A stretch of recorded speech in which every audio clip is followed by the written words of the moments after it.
Bon. On en parle ou pas? Épisode 7. Fumer tue. L'amour c'est comme une cigarette, ça brûle et ça monte à la tête. Que je m'en grille une aussitôt à la place de ce satané vieux mégot. Oh, oh, oh. Ah quel tabac, quel tabac, quel tabac, quel tabac. Tu es un fumeur de Havane, tout près de toi, loin de lui. La cigarette, non seulement ça pue, mais ça coûte cher et puis ça tue. La nicotine te colle au doigt de cheveux sans te cendrier pendant des mois et des mois et des mois et des mois. On fume cette cigarette. Et puis je fume. Première question. Depuis quand l'être humain fume-t-il? Alors, tout d'abord, le tabac arrive en Europe après 1492. Christophe Colomb en trouve aux Antilles. Voilà, toutes les populations autochtones en utilisent.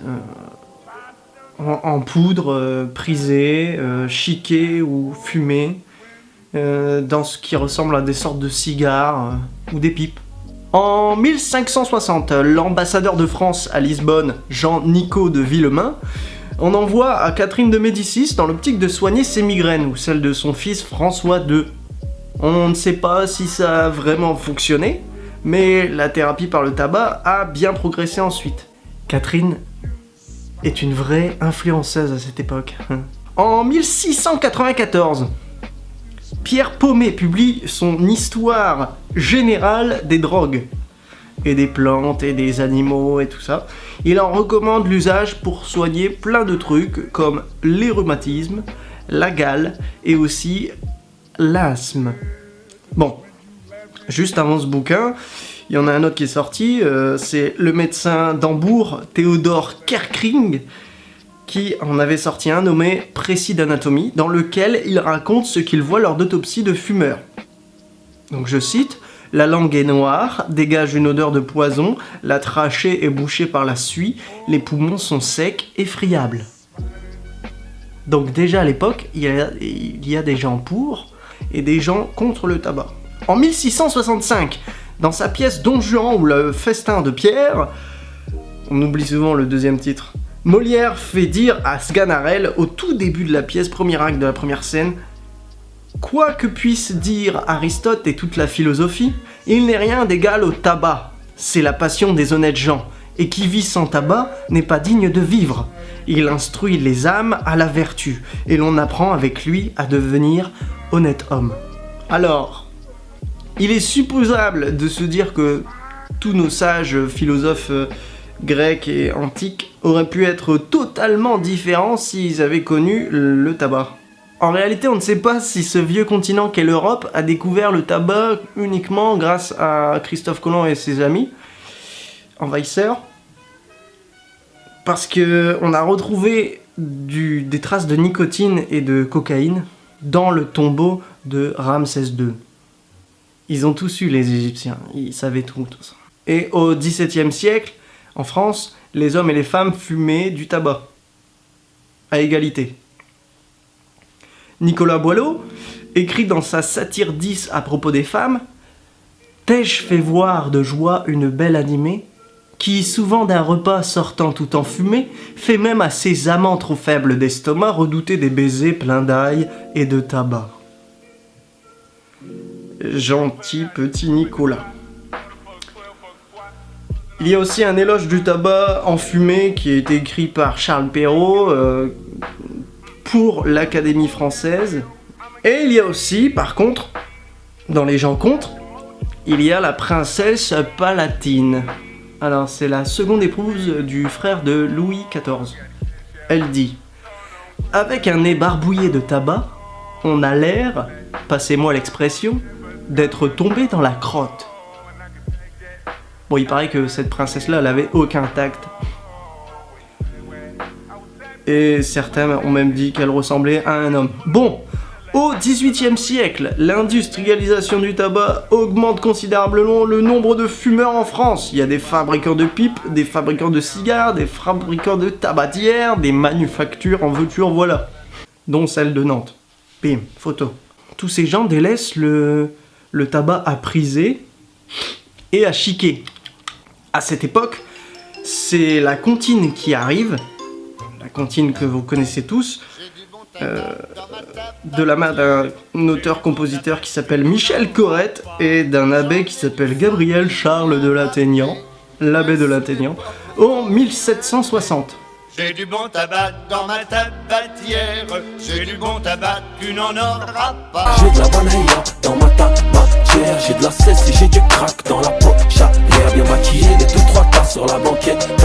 Sganarelle disait que le tabac rend honnête car on le partage et tout va bien. Cette comptine-là, avec ses 10 couplets dans la version longue, a seulement été créée lors d'une querelle entre deux abbés et le refrain, il sert simplement à le narguer. J'ai du bon tabac, t'en auras pas. Tout a changé lorsque la cigarette fut vraiment industrialisée vers 1830. Une cigarette au XVIIe siècle était faite à partir de mégots ramassés par les pauvres, des mégots souvent de cigares des riches. Au début en France, on disait un cigaret, puis on a féminisé le mot parce que ça semblait plus beau, et le cigaret c'était plutôt l'endroit où on rangeait les cigarettes en fait. Le mot cigarette vient de cigarito, donc ito ça veut dire petit cigare, et on explique son origine hispanique parce que en gros le mot cigare il était utilisé par les Espagnols car le tabac enroulé de la sorte faisait penser à une cigale, les insectes. Cigara en espagnol, cigara en espagnol, puis masculinisé en cigaro, ce qui a donné le mot cigare et du coup cigarette, petit cigare. C'est clair ou pas? Bon. J'ai mon texte, hein. Petit à petit, on est passé d'un produit élégant, le tabac, à une culpabilisation. Bon, assez parlé d'histoire. Non, je rigole, on va en parler encore un petit peu, on n'a pas fini. Le slogan, l'expression « fumez-tu » a remplacé le fameux « nuit gravement à la santé » dès le 1er octobre 2003.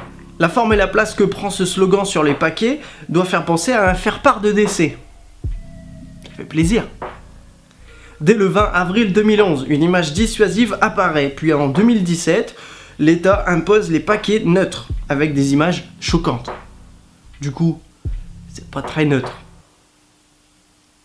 Oh ouais, on voit hein, de toute façon que c'était très coloré avant, et après, bah, tous les paquets se ressemblent. Voilà. Mais, bizarrement, alors ça a marché, hein, il y a eu l'effet voulu. En 2017, les chiffres montrent qu'il y a une très forte baisse de la consommation chez les plus jeunes. Donc, chez les plus jeunes, quand je dis les plus jeunes, c'est les mineurs. On trouve ce genre de paquets neutres en France, en Australie, c'était les premiers, au Royaume-Uni, en Nouvelle-Zélande, en Norvège, en Irlande, en Thaïlande, en Uruguay, en Arabie Saoudite, en Slovénie, en Turquie, en Israël, au Canada, à Singapour, en Belgique, depuis cette année, aux Pays-Bas, depuis cette année, et bientôt ailleurs. La liste est encore longue, ça va jusqu'en 2026. Page suivante. En gros, quand tu achètes un paquet, tu achètes ta mort. En fait, tu choisis ta mort. Tu sais comment tu vas mourir. C'est bien. Et c'était ça l'objectif du paquet neutre. En même temps, on sait que la nicotine crée une dépendance. Donc, au-delà de la simple conscience, les fumeurs sont avant tout accros à la nicotine. Et la nicotine, c'est pas ce qui est le plus cancérigène. C'est pas ça qui blesse le plus le corps humain. C'est plutôt tout ce qu'on ajoute autour. Du bio, du tabac bio, hein, c'est pas bête ça. On va faire une start-up. De ces mesures culpabilisantes en découlent des aides, des services pour lutter et aider à lutter contre cette drogue. Certains témoignages montrent que ça n'a rien changé. Selon Philippe Grimbert, écrivain et psychanalyste, jouer sur la peur et la menace, c'est paradoxal, car la mise en danger fait partie intégrante du plaisir du fumeur. Donc il fait le lien avec le concept de pulsion de mort, et je suis plutôt d'accord. La plupart de ceux qui commencent à fumer, ça n'est pas du tout un choix, ni un plaisir. La plupart. Ça peut l'être, mais au début, franchement... Moi, par exemple, j'ai eu beaucoup de mal à m'y mettre. Quand je vois cette cigarette, je me dis, mais comment j'ai fait pour me passer d'un bonheur comme ça pendant autant d'années, d'un plaisir comme ça? Je suis tellement content, ça y est, j'ai réussi à commencer. Chaque bouffée que je prenais en douce sans que mes parents le sachent, c'était une torture que je m'infligeais. Parce que j'étais dans ma période assez lycéen, un peu dépressif. Hein. Comme tous les lycéens. Mais tout ça, ça vient d'où?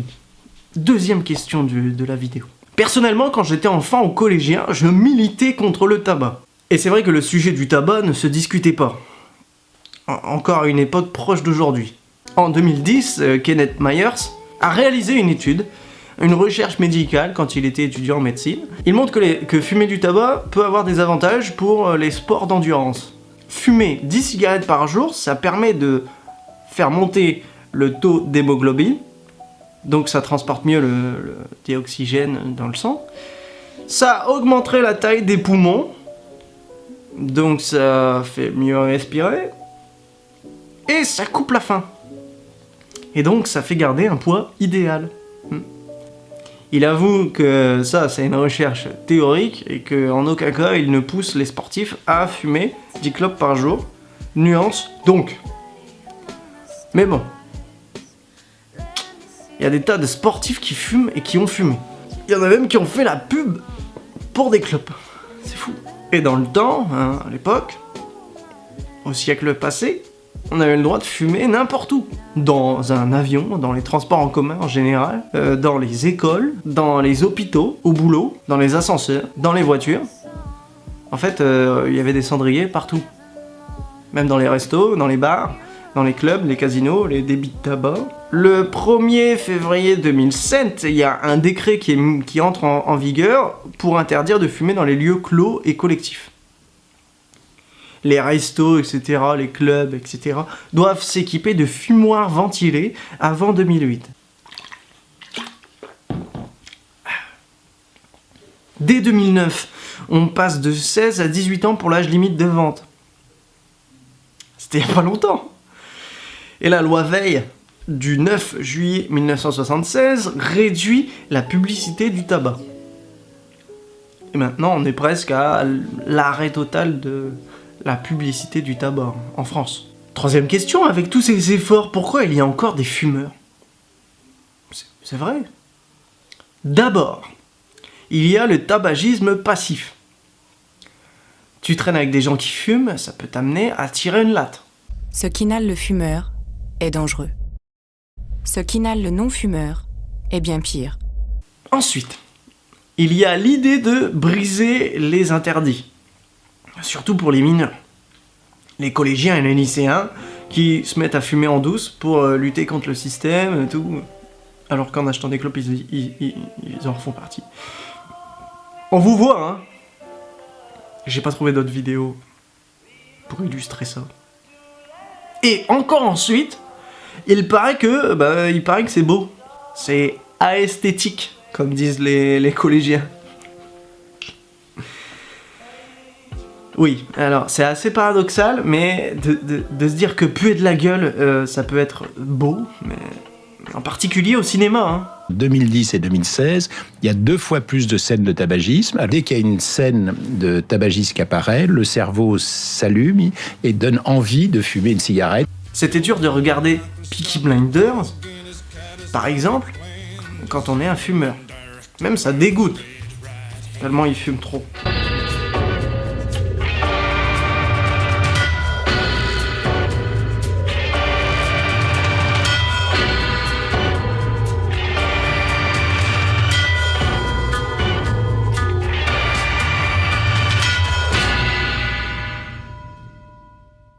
Derrière cet esthétisme cinématographique se cachent souvent des lobbies du tabac.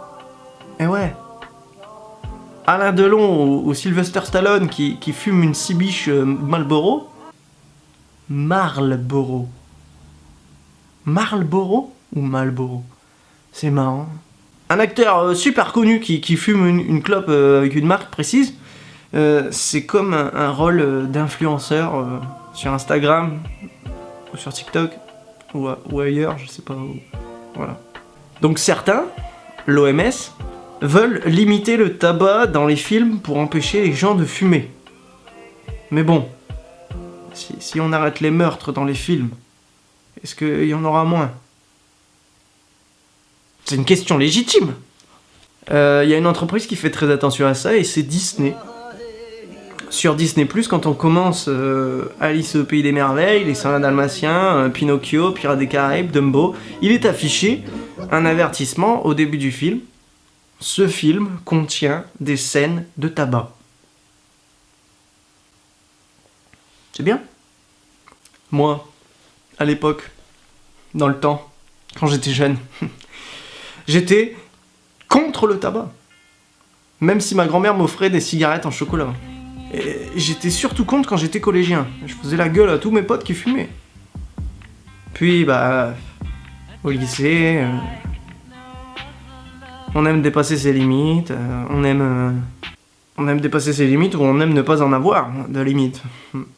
Donc j'ai commencé à crapoter en seconde, en piquant des deuses à mes potes. Des deuses. Je fume des filtres. Mais c'est surtout le vocabulaire qui pose problème aussi, non? T'as l'impression de faire partie d'une communauté avec un langage... ça devient cool de fumer parce que tu dis ouais, je tire une taf. Mais j'ai vraiment vrillé le jour où j'ai acheté une cigarette électronique à la fin de ma soutenance de mémoire. Genre la récompense ultime. J'aurais mieux fait de m'acheter des petits pains au chocolat. Puis je me suis mis à rouler des clopes. Puis j'ai acheté des cigarettes par paquet de 20. Mais seulement quand j'en avais les moyens. Parce que maintenant, je trouve que c'est un produit de luxe, vu le prix du paquet de tabac. Donc j'ai commencé à fumer il n'y a pas si longtemps, hein. Régulièrement, je veux dire tous les jours. Mais quand j'étais lycéen et que je fumais en douce, je piquais des clopes à ma mère, etc. pendant qu'elle dormait. Et je me voyais un peu comme mes modèles du siècle passé, tu vois. J'étais et je suis toujours fan de Serge Gainsbourg, Georges Brassens, Frank Sinatra, Jacques Chirac, Bob Marley. Quoi, ouais, il fume des clopes, ouais. Kurt Cobain, à cette époque, comme tout le monde fumait, ça n'avait rien de spécial. C'était esthétique peut-être, mais à l'époque, c'était surtout un accessoire que tout le monde avait. Georges Brassens avait une pipe, quoi. Serge Gainsbourg, il fumait des clopes sur le plateau de Vivement Dimanche, il n'en a rien à foutre. Vivement Dimanche, je sais que c'était pas encore. Il était là, ouais, avec sa voix grave et tout. Bah ouais, attends. Et quand tu regardes les Disney, de toute manière, même s'il n'y a pas de consommateur de tabac, il n'y a pas de consommation de tabac dans un film Disney, je suis désolé, mais les VF, la plupart du temps, quand tu vois Richard Darbois qui fait Buzz l'éclair ou des trucs comme ça, c'est des voix de gros fumeurs. Tous les voix des méchants dans Disney, c'est des voix de gros fumeurs. Jafar, j'ai pas d'autres exemples. Le fait qu'on culpabilise les fumeurs et qu'en même temps ils continuent d'en vendre, c'est assez contradictoire. Aussi, j'ai appris en faisant mes recherches que le cardinal Richelieu, quand il était au pouvoir, il a accepté de la vente pour mieux le taxer. Du coup, est-ce que c'est pas un petit peu ce qu'on est en train de faire de nos jours? Peut-être que, en fait, quand on fume, on est accro à la nicotine. Et quand tu mets un patch de nicotine, et que tu manges des chewing-gums de nicotine, bah, l'envie, elle passe, en vrai. Mais t'as plus ce plaisir de fumer, de cracher de la fumée. Je sais pas pourquoi, c'est étrange, on aime ça. Le geste aussi, c'est beaucoup le geste. Bah pourquoi on fait pas mieux, quoi? Pourquoi on fait pas des clopes meilleures? Avec de la nicotine, juste? Je comprends pas trop. Donc moi je trouve que c'est normal et plutôt logique avec le tabagisme passif et tout ce que j'ai vécu que je sois devenu fumeur.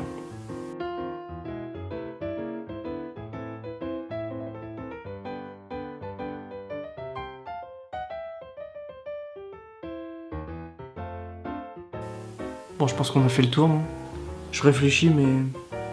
Trop longue, hein. Dites-le moi dans les commentaires si c'est trop long. Mais en même temps, j'ai fait tellement de recherches, ça m'a tellement plu de voir que c'est toujours un sujet qui fâche, un sujet tabou. Le tabac. Mais en vrai... je comprends pas pourquoi c'est légal, alors. Si c'est si mauvais...